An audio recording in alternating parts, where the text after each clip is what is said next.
G'day guys, I'm here with Anaconda today and we've got some quick and easy recipes that you can do anywhere these school holidays. Right now, I have 2 words for you, donut and Nutella. That's all you need to know.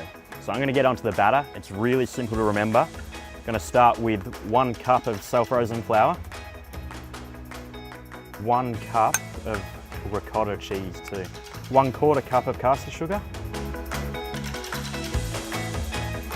teaspoon of baking powder, zest of half a lemon, and that's how easy our batter is. I've spent about a minute on that and it's ready to go in the hot oil.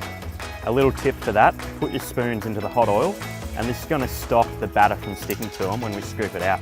Going to fry these for about 5 or 6 minutes until they're golden brown. That one there is perfect.